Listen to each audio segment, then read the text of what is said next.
Sigi fibam sida akoi sum thamni haiga akoi akoi jing ngawraga thamaga sum mokhogi kaino ma political comfort zone ma sengbat kani haibadu di lebak ran tawni haibadu di madudi khwari apangwa migi adu khwari singda haitare ko khongthang oini adu di pura total disaster mam da koi chat kani ba aduna madugi stage to lakhna invite tawna ba sum adugi policy program to sum continue tawlete ba aduna haujisu ai haijiri sineba UNC na mogi clarification na piba matam da why there is a reluctance on the part of UNC. Kari extreme pressure piga ta one haba. Haidi kuire tang trying to the taram the fagi manding heart almost it is 12 days where haba. Sigi pibum sidai sida deadline mayama pire ade counter economic blockade toxin aduna ngasagi sum thabak thawong sun utpasin na manipur gi tokhaitani na sum utpa. Regi cookie appeasement policy na MLA kharam na ada hairaga akoi manipur gi sarkar join tawre haiga moina moi jaga da haibudu di akoi khangra haba maram ding asi di akoi Jerusalem da ngarang Israel da certificate lawda cookie land gi from cookie land kain tawkhula e haba adugumba midu taseng badi adugi thakte oktar kadi adudi karmain tawni adudi lebak sidi pura phibam amda thamam do re haba ko adudi yaro haba aduna ne aina ngasi akoi sigi phibam jo oitara gadi Manipur si de facto degi de jure ondo rehaba chief minister ahum dil lai adam ni na chief minister ama cookie gi damakta hapa abarba center na adu ngasi ne ba koi hangai se si gi pakhum se ne ba moi khum doi se adu Manipur se mira jam sathi bani ko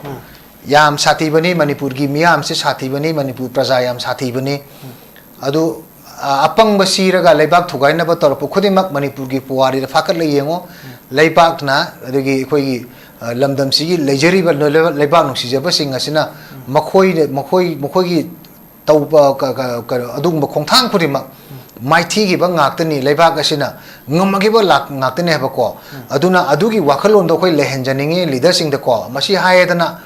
akoida sumaina akoida atamnana akoida attack to we haibagi wafam na te chathariba poram se sidi leiba kai beromda leiba kai ne na bada leiba kai re na launu na bagi phauda akoina wa mat protest to wangamdraba natraga akoi Manipur se punna thamjege na lauri basida central leader singna adigi Modi na Amit Shah na control to grakanda ai khoi se unada ba yada ba morum da he na chesen hanna bagi policy am da inga han so hai gre ngasi phawda May 30 gi hore ba 2023 gi May 30 ki incident gi matang da sidhi laiba hoji phawgi chahi ohungi continuation sida karamba khongthang low grage ba center na karamba khongthang ai khoi state sarkar na su low grage ba mayam se punjan na ba natraga mayam se lotion na ba issue si resolve to na ba karamba concrete low grage ba masi bo low de heba ma magi de center na noi lang no halang no har kan thamba ya ba natte heba aduna aina haijeri side maside koi akoi gi kainoda kari haijaba tare ko akoiga aduga akoi se akoi ngasi akoi tumin leiba manba ngaktani mi khunimak thamoida akoi kainoma akoi chaga leiba ngaktani ko masina phudura ko matam dadi aruba phibam mamada soin leini na haijeni aru phibam da leini tamo aduga tamo da lakchani bana tamo na cookie appeasement na panbiri wa asai adu yamba lamja thang su pangriwa ngasi expert hum na panbiriwa so government of India na cookie appeasement tawraga phangiba moida phangiba opportunity na tragana advantage kari cookie appeasement haibadi cookie suspension operation da mirat moi point to power ground to koi pana taragadi Manipur gi territorial integrity si kaheloi afel togine haibene ba yes aduga subsequent meeting khudimakta tonganba cookie gi separate administration PO na pibre government of India accept to si kai gino flat away high re ba hojipudi high re ba adi kanona khoi gi BJP gi wangal oyam thodi moi hairkani ba yam phajai ba moi su adi Manipur kaheloi there is no question of separate administration na adu de facto de khoi ngami bra chat ba ngasi separate administration sung lei ba yar officially leite unofficially lei re ken sidai sida khoi kai kado prasad apang usibi karno ba officially di leite unofficially di lei re ba natraga leite harega na BJP gi mayam do BJP na deputy CM sing do la phama BJP gi office bearer lei ko adi moi mi myam chapiro na du dia moi do li tor ka chapiro jaga chorachanpur chapiro kangpupi chapiro leite hairabni na adu darega di akoina प्रचाना चिंगनरी से separate administration से लेबदौना लेहनबदौना मसी करीमता मसी की मायोक्ता नत्रगा मसी थुगाइनबा centre अमसुंग state कयम तौद्रदि मसाना प्रजाना हायरक पताम नत्रो सी हाइबगी दमक्ता मसिदैसुमु सिदैसुमु सी हाइरु मिदो तंका तौदोरिब्राब अदुना अदु तारगदि fill तौरे अदु लेते खोते हायरकना चलो मोय चलो अदगी स्पोक्स पर्सन अखोई कनोगी बीजेपी की थौरब मयाम लेबने मोनसु तुम हाइबे याइना मो तौरगा चटपे याइदनको अदुना अइना हाइजेबदि अखोई मणिपुर सानबसी कुइमले चाहि हुम सुरे याम फत्तब प्रेसिडेंट ने मसी अखो अमुक्ता अखोद थोखिद्रिबनी कुकी नागा हनबदु 1993 की तौनगी थबक्तु मधु मैतैन लौगिब रोल दो मधु इंडिया गवर्नमेंट मधु की पारामा मोय तसेंग मधु कमाइन तौ लोशन की गेदो मोय फजन इंट्रोस्पेक्ट तौर कांदा मधु गुंबुगी पॉलिसी अमा सेंट्रल गवर्नमेंट तहोरगदी मोय अफबसु ओइनी मोय विजडम दो अदवाइदा लैबने हाइबे लेटेस्ट डेवलपमेंट अमा आइना ngasai panjahau bada watpa amana aikogi hojiki hostage की एब्डक्शन की केस से मणिपुर गवर्नमेंट की NIA ने टेक ओवर तौरनी हाइबगी मणिपुर चीफ मिनिस्टर की वाफम हाइतारे मसिगी वाफम से तमो कयाम कमाई येंगे दो मयाम दा फॉर द लास्ट कॉन्फ्लिक्ट सी मनुंग दा हाइबा तारे मंथ्स मयाम से द मणिपुर की एनी क्रिटिकल केस अब लाको मतम दा अखोई मणिपुर गवर्नमेंट ना मणिपुर होम डिपार्टमेंट ना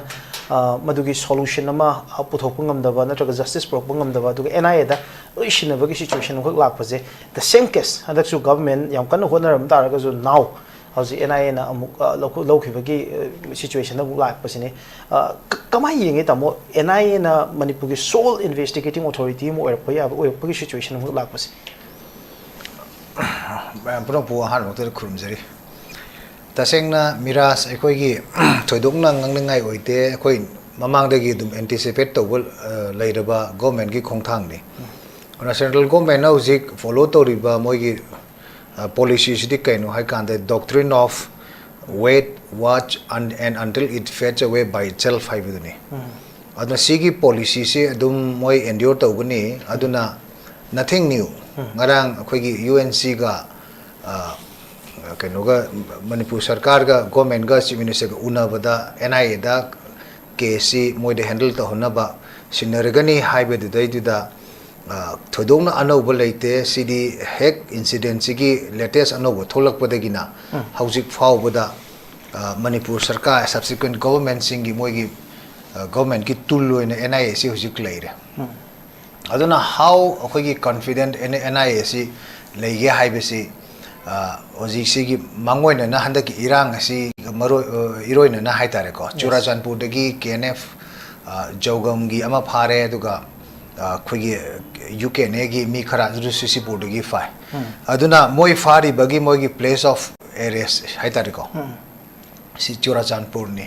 हौजिक मई हौरिबा लैलोन वाइफाई दगी सोमना कनगी कांगपुपी सब डिवीजन अखोगी डिस्ट्रिक्ट हाइतारेको सपर मैना सब डिवीजन वाइस दगी ऑपरेट तौबा लालहलु अमत फाद्रि मसी मक्सु अखोगी लाइबक थीबने हाइजेबा तारेको अदुना थोइदोकना ngaranggi अखोगी NIA दे सिननि हाइबसि सिदैसिदा अनौबा कशुक लेते मणिपुर गवर्नमेंट मखोट हामदोकपनि लौवे खोइदि they are only washing their hands of मरमदि सी तौरगा अनदर इशू अमु लाकपा ngaइबा अदुगा अमा इशू अमु लाकांदा अदुना अमु ओवरलैप तौरकांदा हानेगिदो दुम तपना सिजरकांदा अनौबा अमा लाकनि highway policy दुनि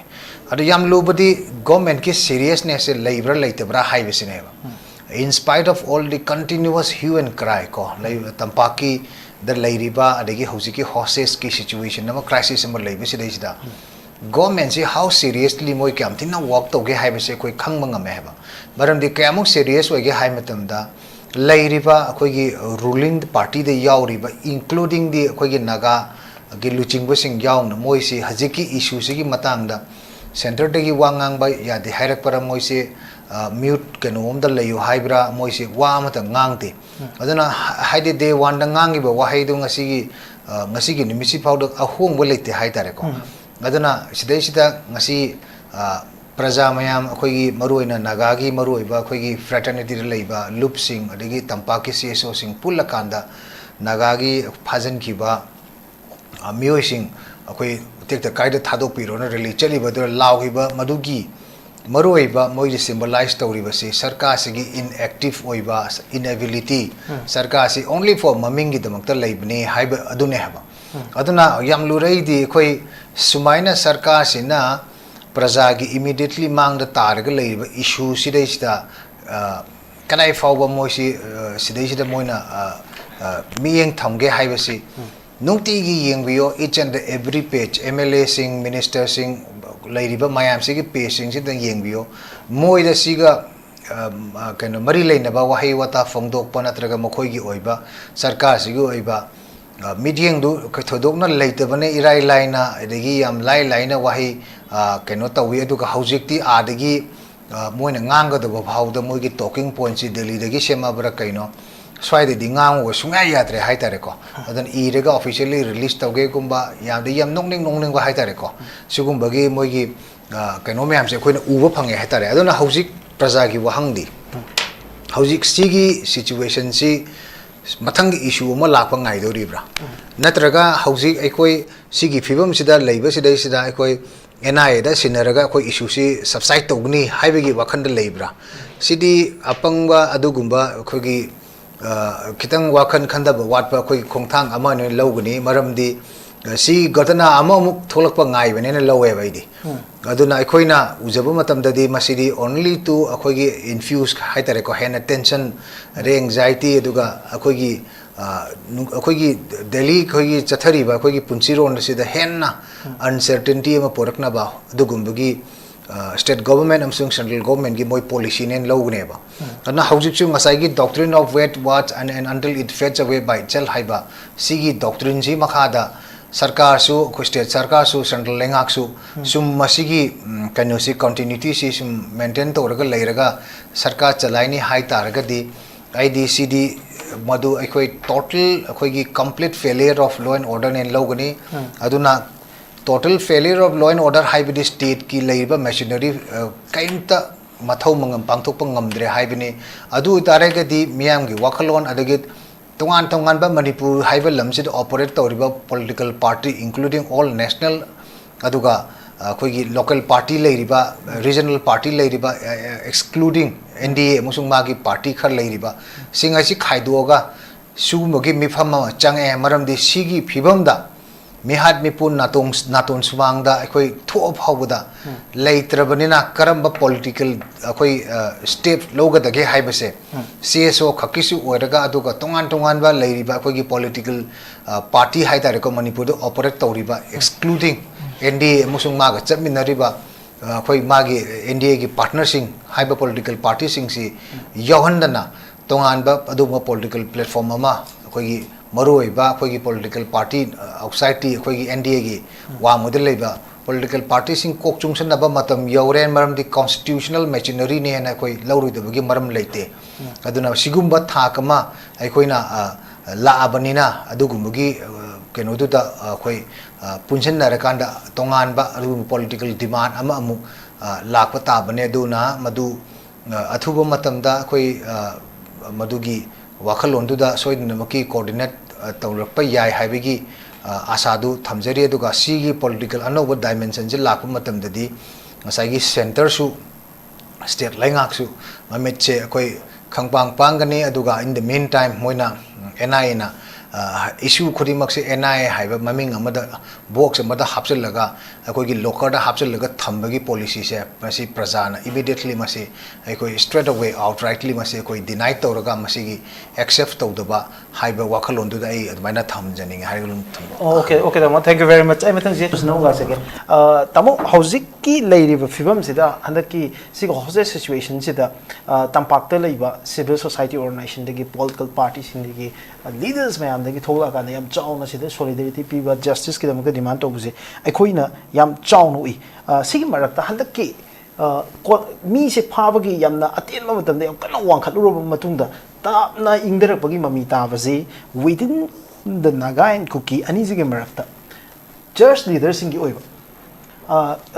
maroina aikogi Christian gi church leaders singi oiba achoba role ama leibra habase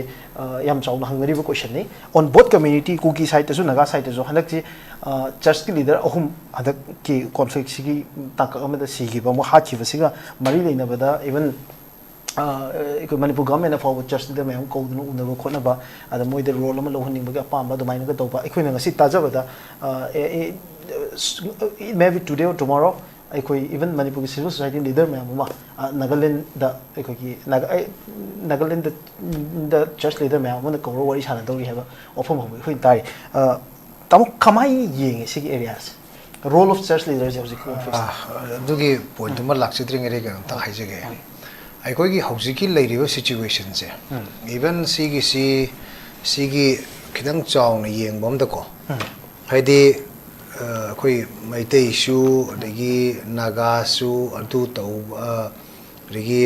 ꯀꯨꯀꯤꯁꯤꯡꯁꯨ ꯃꯥꯒꯤ ꯇꯣꯉꯥꯟ ꯇꯣꯉꯥꯟꯕ ꯑꯥꯏꯗꯤꯌꯣꯂꯣꯖꯤ ꯑꯃꯗꯤ ꯂꯣꯏꯅꯃꯛ ꯑꯗꯨꯝ ꯐ꯭ꯂꯣꯠ ꯇꯧꯔꯒ ꯂꯩꯅꯕ ꯉꯥꯛꯇꯅꯤ ꯕꯠ ꯑꯗꯨꯕꯨ ꯒꯣꯔꯃꯦꯟꯠ ꯑꯣꯐ ꯏꯟꯗꯤꯌꯥꯅ ꯅꯠꯇ꯭ꯔꯒ ꯑꯩꯈꯣꯏꯒꯤ ꯃꯅꯤꯄꯨꯔꯒꯤ ꯃꯤꯌꯥꯝꯁꯤ ꯁꯤꯒꯨꯝꯕ ꯁꯤꯆꯨꯋꯦꯁꯟ ꯑꯃ ꯃꯣꯏꯒꯤ ꯉꯁꯥꯏꯒꯤ ꯁꯤꯅꯤꯁꯇꯔ ꯗꯤꯖꯥꯏꯟ ꯍꯥꯏꯗꯣꯔꯤꯕ꯭ꯔꯥ ꯗꯣꯛꯇ꯭ꯔꯤꯟ ꯃꯌꯥꯝ ꯑꯃ ꯃꯣꯏꯅ ꯁꯤꯗꯩꯁꯤꯗ ꯏꯟꯚꯤꯖꯤꯕꯂꯤ ꯀꯣ ꯎꯍꯟꯗꯅ ꯃꯣꯏ ꯑꯦꯄ꯭ꯂꯥꯏ ꯇꯧꯔꯒ ꯇꯧꯏ ꯍꯥꯏꯔꯒꯗꯤ ꯒꯣꯔꯃꯦꯟꯠ ꯑꯣꯐ ꯏꯟꯗꯤꯌꯥꯒꯤ ꯑꯆꯧꯕ ꯈꯣꯡꯊꯥꯡ ꯑꯃ ꯑꯣꯏ ꯑꯁꯣꯏꯕ ꯈꯣꯡꯊꯥꯡ ꯑꯃ ꯑꯣꯏꯅꯦꯅ ꯈꯜꯂꯤ ꯃꯔꯝꯗꯤ ꯑꯩꯈꯣꯏꯗꯤ ꯃꯅꯤꯄꯨꯔ ꯍꯥꯏꯕꯁꯤꯗꯩꯁꯤꯗ ꯉꯁꯤ ꯃꯩꯇꯩ ꯑꯩꯈꯣꯏꯗꯤ ꯂꯩꯕꯅꯤ ꯑꯗꯨꯒ ꯃꯁꯤꯒꯤ ꯃꯅꯨꯡꯗ ꯋꯥꯠꯑꯦꯕ ꯑꯥꯏꯗꯤꯌꯣꯂꯣꯖꯤꯁꯤꯡ ꯐ꯭ꯂꯣꯠ ꯇꯧꯔꯛꯏꯁꯦ ꯑꯩꯈꯣꯏꯗꯤ ꯑꯦꯛꯁꯦꯞ ꯇꯧꯗꯦ ꯃꯅꯤꯄꯨꯔꯤ ꯍꯥꯏꯕ ꯑꯥꯏꯗꯤꯌꯣꯂꯣꯖꯤꯁꯤꯗ ꯑꯩꯈꯣꯏ ꯂꯣꯏꯅꯃꯛ ꯂꯩꯁꯦ ꯍꯥꯏꯕꯅꯤ ꯃꯥꯒꯤ ꯑꯦꯊꯅꯤꯛ ꯂꯥꯏꯟꯗ ꯂꯩꯖꯕ ꯃꯥꯒꯤ ꯄꯣꯂꯤꯇꯤꯀꯦꯜ ꯑꯦꯁꯄꯤꯔꯦꯁꯟꯁꯤꯡ ꯑꯗꯨ ꯑꯩꯈꯣꯏ ꯃꯁꯦꯟꯒꯤ ꯃꯅꯨꯡꯗ ꯑꯦꯀꯣꯃꯣꯗꯦꯠ ꯇꯧꯅꯒꯗꯕꯅꯤ ꯍꯥꯏꯕꯒꯤ ꯀꯣꯟꯁꯦꯞꯇꯨꯗ ꯉꯁꯤ ꯑꯩꯈꯣꯏ ꯃꯅꯤꯄꯨꯔꯁꯤ ꯆꯍꯤ ꯂꯤꯁꯥꯡꯁꯤꯅ ꯆꯍꯤ 3,000ꯒꯤ ꯃꯊꯛꯇ ꯍꯤꯡꯃꯤꯟꯅꯔꯒ ꯂꯥꯛꯑꯕꯅꯦꯕꯀꯣ ꯑꯗꯨꯅ ꯁ꯭ꯋꯥꯏꯁꯤꯗꯩꯁꯤꯗ ꯃꯗꯨ ꯀꯔꯤꯒꯨꯝꯕ ꯒꯣꯔꯃꯦꯟꯠ ꯑꯣꯐ ꯏꯟꯗꯤꯌꯥꯒꯤ ꯔꯤꯗꯤꯡꯗ ꯅꯠꯇ꯭ꯔꯒ ꯃꯅꯤꯄꯨꯔ ꯁꯔꯀꯥꯔꯒꯤ ꯔꯤꯗꯤꯡꯗꯀꯣ ꯁꯨꯃꯥꯏꯅ ꯁꯨꯝ ꯊꯝꯅꯤ ꯈꯣꯠꯀꯅꯤ ꯅꯠꯇ꯭ꯔꯒ ꯃꯣꯏꯒꯤ ꯃꯁꯤ ꯍꯦꯟꯗꯤꯀꯦꯞ ꯑꯣꯏꯕ ꯁꯤꯆꯨꯋꯦꯁꯟ ꯑꯃꯗ ꯑꯩꯈꯣꯏꯁꯤꯁꯨ ꯂꯩꯔꯦ ꯁꯨꯃꯥꯏꯅꯒ ꯈꯜꯂꯒꯗꯤ ꯁꯤꯗꯤ ꯑꯆꯧꯕ ꯏꯔꯥꯡ ꯑꯃꯒꯤ ꯕꯥꯔꯇꯣꯟ ꯇꯧꯅꯅꯕꯒꯤ ꯈꯣꯡꯊꯥꯡꯗꯣ ꯑꯣꯏꯗꯣꯏꯅꯤ ꯑꯗꯨꯅ ꯃꯁꯤ it sends out clear message to each and every community ꯑꯗꯨꯝꯕꯒꯤ ꯋꯥꯈꯜꯂꯣꯟꯗꯣ ꯂꯩꯔꯒꯗꯤ ꯊꯥꯗꯣꯛꯄ ꯐꯩ ꯃꯔꯝꯗꯤ ꯃꯗꯨꯒꯨꯝꯕꯒꯤ ꯄꯣꯠ ꯑꯃ ꯂꯥꯛꯑꯒꯗꯤ ꯑꯩꯈꯣꯏ ꯃꯅꯤꯄꯨꯔ ꯏꯃꯥꯅ ꯂꯨꯝꯕꯅꯤꯅ ꯑꯗꯨꯒꯨꯝꯕꯒꯤ ꯀꯩꯅꯣꯗꯨꯗꯤ ꯑꯗꯨꯝ ꯈꯪꯒꯅꯤ ꯑꯗꯨꯒ ꯑꯩꯈꯣꯏꯅ ꯑꯗꯨꯒꯨꯝꯕꯒꯤ ꯈꯣꯡꯊꯥꯡ ꯑꯃ ꯂꯥꯛꯅꯅꯕꯒꯤ ꯃꯆꯥꯛꯇꯨꯗꯤ ꯁꯦꯟꯇꯔ ꯑꯃꯁꯨꯡ ꯑꯩꯈꯣꯏꯒꯤ ꯁ꯭ꯇꯦꯠ ꯂꯩꯉꯥꯛꯅ ꯄꯔꯥꯁꯦ 2001ꯗ ꯊꯣꯛꯈꯤꯕ ꯏꯍꯧꯗꯣ ꯃꯗꯨ ꯈꯪꯕꯤꯒꯗꯕꯅꯤ ꯃꯗꯨ ꯇꯁꯦꯡꯅ ꯑꯃꯨꯛ ꯍꯟꯅ ꯊꯣꯛꯇꯅꯕ ꯑꯩꯈꯣꯏ ꯍꯥꯟꯅꯁꯨ ꯍꯥꯏꯔꯝꯃꯕꯅꯤ ꯉꯁꯤꯒꯤ ꯑꯩꯈꯣꯏꯒꯤ ꯅꯣꯔꯠ ꯏꯁ ꯗꯥꯏꯂꯣꯒꯀꯤ ꯐꯣꯔꯝꯁꯤꯗ ꯍꯥꯏ ꯃꯅꯤꯄꯨꯔꯒꯤ ꯃꯤꯌꯥꯝꯅ ꯄꯥꯝꯕ ꯑꯩꯈꯣꯏꯒꯤ ꯄꯣꯂꯤꯇꯤꯀꯦꯜ ꯑꯦꯁꯄꯤꯔꯦꯁꯟꯒꯤ ꯋꯥꯡꯃꯗ ꯁꯦꯟꯇꯔꯅ ꯈꯣꯡꯐꯝ ꯑꯃ ꯍꯦꯛ ꯇꯧꯔꯛꯄꯗ ꯃꯅꯤꯄꯨꯔ ꯃꯤꯌꯥꯝꯅ ꯂꯧꯔꯛꯄ ꯋꯥꯐꯝꯗꯨꯗ ꯅꯣꯏꯅ ꯑꯩꯈꯣꯏꯗ ꯁꯥꯎꯒꯅꯨ ꯑꯩꯈꯣꯏꯅ ꯇꯧꯔꯛꯄ ꯊꯕꯛꯇꯨꯗꯩꯗ ꯅꯣꯏꯅꯁꯨ ꯀꯩꯁꯨ ꯇꯧꯕ ꯉꯝꯃꯣꯏ ꯑꯩꯈꯣꯏꯒꯤ ꯏꯈꯦꯡ ꯃꯊꯛꯇ ꯅꯣꯏꯅ ꯇꯧꯒꯗꯧꯗ ꯉꯥꯏꯔꯦ ꯑꯗꯨꯅ ꯃꯤꯌꯥꯝꯕꯨ ꯏꯀꯥꯏ ꯈꯨꯅꯧ ꯃꯅꯤꯄꯨꯔ ꯃꯤꯌꯥꯝꯒꯤ ꯄꯣꯂꯤꯇꯤꯀꯦꯜ ꯑꯦꯁꯄꯤꯔꯦꯁꯟꯁꯦ ꯀꯩꯗꯧꯉꯩꯗ ꯅꯣꯏ ꯑꯟꯗꯔꯃꯥꯏꯟ ꯇꯧꯒꯅꯨ ꯍꯥꯏꯕꯁꯦ ꯑꯩꯈꯣꯏ ꯍꯧꯖꯤꯛꯀꯤ ꯄ꯭ꯔꯥꯏꯝ ꯃꯤꯅꯤꯁꯇꯔ ꯃꯁꯥ ꯑꯗꯨꯒ LK ꯑꯩꯈꯣꯏꯒꯤ ꯃꯇꯝꯗꯨꯒꯤ ꯍꯣꯝ ꯃꯤꯅꯤꯁꯇꯔ ꯁ꯭ꯔꯤ ꯍꯧꯖꯤꯛꯀꯤ ꯑꯃꯤꯠ ꯁꯥꯍ ꯃꯁꯥꯁꯦ ꯈꯪꯉꯕꯅꯤ ꯑꯗꯨꯅ ꯅꯣꯏ ꯑꯗꯨꯒꯨꯝꯕꯒꯤ ꯐꯥꯎꯜ ꯄ꯭ꯂꯦ ꯑꯃ ꯑꯃꯨꯛ ꯇꯧꯒꯅꯤ ꯍꯥꯏꯔꯒꯗꯤ ꯁꯣꯏꯒꯅꯤ ꯑꯗꯨꯕꯨ ꯍꯧꯖꯤꯛ ꯁꯣꯏꯔꯛꯏꯕꯁꯦ ꯁꯤꯒꯤ ꯄꯣꯖꯤꯁꯟꯁꯤ ꯀꯩꯅꯣ ꯍꯥꯏ ꯃꯇꯝꯗ ꯀꯥ ꯍꯦꯟꯅ ꯀꯨꯀꯤꯒꯤ ꯑꯟꯗꯔꯒ꯭ꯔꯥꯎꯟ ꯒ꯭ꯔꯨꯞꯁꯤꯡꯁꯤꯗ मोइसे सस्पेंशन ऑफ ऑपरेशन के मिंग मोइ एपीसमेंट से हेमनग्रे मोइना तौब क्राइम सिंजे अनचेक नि मसे अखोइ 2015 दा मपाव खुलन गे हेक थंगनबा अखोइ खुंदुदा मैतै मचा थबक सुबा मरी हाटलिबनि कुक मतमदुगी केआरए हाइबा अदुना मदु तसेंग बति मदु कम्युनल रायो थोको याबने अखोइना फादा हौरगा मदु यूसीएम गी अचौबा अखोइ रोल सिंग चत्तना अखोइ मतम अखोइ लोशन गिबने हाइतारेको मदु काउदब फै अदुगा चुरा मोरेदा तौब मतमदा कुकीगा मैतैगा तोंगरप मतमदसु खंगरबने खंगरब वाफम ngakte ne aduna aidi khuji aina khwaidagi ngakpase united nation khoigi united khoigi UNC na khoigi united naga council na leirisi yes makhoigi leadership se moigi clarity of their position se kaino hujik se Howsik Kimna outrightly high there is no kutta custody late highway Sigi interpretation sidi Sona Kandana Mangre Hivni Moy the late hierarchy adu the missing person do the Moy do the Hingre Hivaga Chapmana Baneva certificate people Chapmana Sungli they have Chamana Summa had it late higher Sigre Hibadu government Tiki higher because Kim the higher Edana Kim si मोगी कुकी की ख्वाइदगी चाउबा apex body ने अदुबु somewhere down the line कोतु गुंबा ITLF ना मवादी लौदबा group ती ओय किम से ओनली ऑन मागी ngसाइगी कइनोमा मागी लेगेसी हानेगी खर लेरबदुदी लई अदु हौजिकती अदु हकना कइसु लेतबा माले मरमदी किम ना ऑपरेट तौरिसी चुराचानपुरददी मोगी कइसु लेतेन लौय अदुमाइन तौदना आइना होजि हाइजे निंगी से कोई यूनाइटेड नागा काउंसिल की मागी पॉलिसी सी मागी क्लैरिटी सी कइनो हबि प्रजाना सोय हंकनेबा अखोय मैतैना अखोयना तोंगान बा थादौना तोंगान तंबा ग्रुप ना कइसु हंग नतेबा नागा मनुंगदा अदुम पोखाइना बगी मचाक तो ओइगनेबा हौसिक फावबदा अदु एजुम तौबा ngamdabase हाइदि कंसीडर्ड मसागी मांग्रिबा मीसिंग अदो सीरेना सर्टिफिकेट पीबगा चाप मानगरेबा किमना मोगी ममांगी प्रीवियस प्रेस कम्युनिकम थादोरपुदुदि अदु बाउदे खोइना UNC ना अदुना अखोगी पॉलिसी से नत्रगा अखोगी मिगेन से अखोगी नेक्स्ट राउंड ऑफ स्टेप से कारमाइन लाकदगे हाइबसे दैसिदा पीगदबने हबा UNCC मागी जस्ट ट्रैक रिकॉर्ड हाइतारे को हाइदि डिमांड अमा तौ मतम दा 140 डेज पाव इकोनॉमिक ब्लॉकेट टोटल शटडाउन तौगिबा रिकॉर्ड लेब मीने हबा अदगे खारी एक्सट्रीम स्टेप से याम लौगेबा हंदक की एक्सट्रीम मागी फुरुप नागा अखोगी नोमेनक्लेचर मका मनुंग चलीबा सिदै सिदा मी तरा मी तरुप फारगा ब्रॉड डे लाइट अदुसु विथ ऑल लिविंग अखोगी एविडेंस ह्यूमन एविडेंस मोइ सुमाइन तौना पुगरे खोटक्रे हाइबगी रिपोर्ट छि लेरा फावबदा मोइना लौरिबा मोगी कनो से स्टेन से मदु somehow moi review tawba id phai na khalli maram tamo sida moigi masi insecurity natragana adugumba gi akiba natraga atopagi tolerance ki wafam nate chidi goodwill utpani adagi leiba situation sida aduga naga gi oiba magi all magi history of sigi struggles gi moral character do adu maintain tawbani ga haibase kari habin isoi goodwill haibase goodwill gesture do mean outrightly deny tawgreba cancel tawthokra reject tawthore haba kimna adu taragadi united naga council gi I just my submission niko adi advice tawjebusu natte maramdi aikhoigi aigi kanosi background sina adugi tawlina baingang ni haibani natte taseng badi UNC na extreme step khar lawgado bane haba against the khoigi government ki policy sida policy of masagi doctrine of ngamoigi masa matamda muchegi ni haibagi doctrine do madudi sigi situation sida apply to honbado case to yaman gre haibani da sida kanoda aikhoigi me tareta kanoda akhoigi irang horok litande horok puduna adu matungda tanghulani hat afawbuda UNC gi magi continuous statement se kaino ai tangula sida tanghulani hat pudu naga sengna kesuk ambush tawrokte heba tawnate heba atoba jaga sengna noi chatleba noi na bak adum tawnei na na noi na bak adugi record to thamnari du neba haujikti kariguma mawong amada moigi activity si natra moigi action si di khoi ngasai gi punna leimine bi wakholo du natabada particular section karana haidi maruina hajiki nemcha kip jen ngasi fawdama silently press statement angka condolence ki thado kanda wai amata ngangba ude na hangoi di yam ngang bane adagi magi nupa tu hajiki KNFP gi chairman oiri mai nupa tu mai makhada leibune hajiki tiger na fawbase tiger hai nupasi na ireng naga da dhamka to budu madugi video viral akoi audio viral tagar banatra adugi mi du kai to bai phade ge bausi phawa natraga adu ne heba adu phadragadi hayeng dagi di adu tawni ada tawni na hairagadi UNC do praja gi phawri bi hundu khara keri tawgune heba akoi su CSO gi domain da ishagi maru ba prime time chahi kunmanga कोई dedicate तौरग लाखरबनी course अमदा लेबाकी अजु हुजे कोई political ground अमदा कोई चंग कोई वाने हबा अदुना कोई खंगे हबा अदुबु इंडिया गवर्नमेंट सु एनी पार्टी को सिगी फिबम सिदा कोई सुम थमनी हारगा कोई कोई जे ngौरगा थमगा सुम मोखो की कइनोमा पॉलिटिकल कंफर्ट जोन अमा सेंबर कनी हाइबदुदी लेबा रन तौनी हाइबदुदी मदुदी ख्वारी अपंग मिगी अदु ख्वारी सिंगदबा हाइतारे को खोंथांग ओइनी अदुदी पूरा टोटल डिजास्टर ममदा कोई चटकनी हबा अदुना मधुगी स्टेज तो लाखना इनवाइट तौना बसुम अदुगी पॉलिसी प्रोग्राम तो सुम कंटिन्यू तौलेते अदुना हौजिसु आई हाइजिरिसिनेबा UNC ना मोगी क्लैरिफिकेशन अमा पीबा मतमदा why there is a reluctant on the part of UNC करिगनो एक्सट्रीम प्रेशर पीगा तौने हबा हाइदि कुइरे तांग ट्राइंग टू कनो द taram de fagi maning heart almost it is 12 days ore ehaba sigi phibam sidai sida deadline mayam apire ade counter economic blockade toksen aduna ngasai gi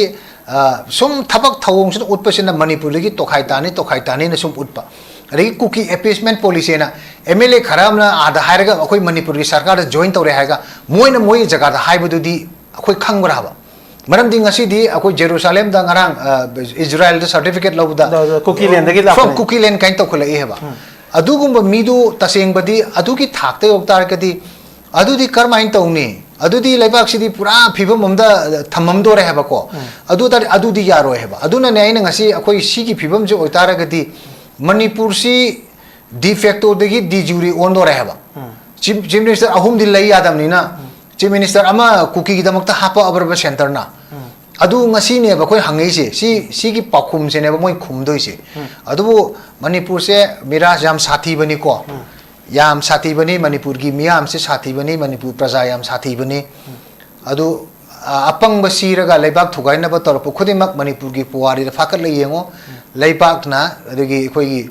लमदम सिगी लेजरीब लेबाक नुसिजब सिंग असिना मखोई की तौब अदुगुम खोंथांग खुदिमक माइथी की ngaktani लेबाक असिना ngamagiba lak ngaktani habako aduna adugi wakhalon do khoi lehenjaninge leader sing de ko masi hayedana अखोइदा सुमाइना अखोइदा अतमनना अखोइदा अटैक तो वे हाइबगी वाफम नते चथरिबा पोरम से सिदी लेबा काइबरोमदा लेबा काइनेनबदा लेबा काइरेन लौनरबगी फाउदा अखोइना वामत प्रोटेस्ट तो वंगमद्रबा नत्रगा अखोइ मणिपुर से पुन्न थमजेगेना लाउरिबसिदा सेंट्रल लीडर सिंगना अदिगी मोदी ना अमित शाह ना कंट्रोल तो ग्रकान अखोई से उन्नदब यादब मोरम द हेन चेसन हनबगी पॉलिसी हम द इंग हां जो हाइग्रे ngasi फावदा मे 30 की हौरेब 2023 की मे 30 की इंसिडेंट की मतंग द सिदि लाइबा हजि फावगी चही अहुंगी कंटिन्यूएशन सिदा करमबा खोंथांग लौग्रगेबा सेंटर ना करमबा खोंथांग अखोई स्टेट सरकार नसु लौग्रगेबा मयाम से पुंजन नबा नत्रक मयाम से लोशन नबा इशू से रिजोल्व तो नबा करमबा कॉन्क्रीट स्टेप लवर के हेबा मसी बोdo लव दे हेबा मा मागी दे दे सेंटर ना हेनोय लांगनो हलांगनो हार kan थंबा याबा नते हेबा अदुना इन हाइजेरी सिदे मसी दे कोई अखोई की कनोदा करी हाइजबा तारे को अखोगा अदुगा अखोई से अखोई ngasi अखोई तुमिन लेबा मानबो ngakतनी मी खुनिमक थमोइदा अखोई कइनोमा अखोई चाग लेइबा ngakतनी को मसिना फुदुर को मतम ददी अरुबा फिबम ममदा सोइन लेनी ना हाइजेनी अरु फिबम द लेनी तमो अदुगा तमो द लक्षनिंग बना तमो न कुकी एपिसमेन ना पनबीरिबो असai अदु याम्बा लमजा थांग सु पनगिबा ngasi के एक्सपर्ट हुम न पनबिगिबा सो गवर्नमेंट ऑफ इंडिया ना कुकी एपिसमेन तौरगा फंगिबा मोइद फंगिबो अपॉर्चुनिटी नत्रगना एडवांटेज करी कुकी एपेसमेंट हाइबदी कुकी सस्पेंशन ऑपरेशन दा मिराक मोई पॉइंट टू पाव ग्राउंड जो कोई पाना तारगदी मणिपुर की टेरिटोरियल इंटीग्रिटी से काहेलोय अफेल तोगिने हाइबने बा अदुगा सब्सिक्वेंट मीटिंग खुदी मक्ता तोंगानबा कुकी की सेपरेट एडमिनिस्ट्रेशन पीओना पीब्रे गवर्नमेंट ऑफ इंडिया एक्सेप्ट तौरसी कइगिनो फ्लैट अवे हाई रे हौजिकुदी हाई रे बा आदि कनोना अखोई की बीजेपी की वंगाल होयम थोदी मोई हाइरकनीबा याम फजरेबा मोगिसु आदि मणिपुर काहेलोय there is no question of separate administration ना अदु डी फैक्टो दे कोई ngami bra chatpa ngasi separate administration सुने लेबा यार ऑफिशियली लेते अनऑफिशियली लेरे केनो सिदai sida कोई कयो कदो प्रजा अपंगु सिबी करनोबा ऑफिशियली दी लेते अनऑफिशियली दी लेरेबा नत्रगन लेते हारेगना बीजेपी की मयाम दो बीजेपी ना डिप्टी सीएम सिंह दो ला फम बीजेपी की ऑफिस बियरर लेरी को अदि मोई मी म्याम चपिरो ना दुदे मोय दो लीड तोरगा चपिरो जगह चोरचानपुर चपिरो कांगपुपी चपिरो लेते हायरबनिना अदु दारगदी अकोइना प्रजाना चिंगनरी से सेपरेट एडमिनिस्ट्रेशन से लेबदौना लेहनबदौना मसी करीम त मसी की मायोक त नत्रगा मसी थुगाइनबा सेंटर अमसुंग स्टेट कयम तौद्रदि मसाना प्रजाना हायरक पताम नत्रो सी हाइबगी तमक्ता मसिदैसुमु सिदैसुमु सी हायरु मिदों तमका तौदोरिब्रा अदुना अदु तारगदी फिल तौरे अदु लेते खोते हायरकना चलो मोय चलो अदगी स्पोक्स पर्सन अखोई कनोगी बीजेपी की थौरब मयाम लेबनी मोनसु तुम हाइबे याइना मोय तौरगा चटपे याइदना को अदुना आइना हाइजेबदी ꯑꯩꯈꯣꯏ ꯃꯅꯤꯄꯨꯔꯗ ꯁꯥꯟꯅꯕꯁꯤ ꯀꯨꯏꯃꯜꯂꯦ ꯆꯍꯤ 3 ꯁꯨꯔꯦ ꯌꯥꯝ ꯐꯠꯇꯕ ꯄ꯭ꯔꯦꯁꯤꯗꯦꯟꯠꯅꯤ ꯃꯁꯤ ꯑꯃꯨꯛꯇ ꯑꯩꯈꯣꯏꯗ ꯊꯣꯛꯈꯤꯗ꯭ꯔꯤꯕꯅꯤ ꯀꯨꯀꯤ ꯅꯥꯒꯥ ꯍꯥꯠꯅꯕꯗꯨ 1993 ꯒꯤ ꯇꯧꯅꯈꯤꯕ ꯊꯕꯛꯇꯨ ꯃꯗꯨ ꯃꯩꯇꯩꯅ ꯂꯧꯈꯤꯕ ꯔꯣꯜꯗꯣ मधु इंडिया गवर्नमेंट मधु की पारा अमा मोई तसेंग मधु कमाइन तौ लोइसनगिगे दो मोई फजन इंट्रोस्पेक्ट तौरकांद मधु गुंबुगी पॉलिसी अमा सेंट्रल गवर्नमेंट तहोरगदी मोई अफबसु ओइनी मोई विजडम दो अदवाइदा लैबने हाइबसिम दंग आई हाइजे okay thank you very much Matang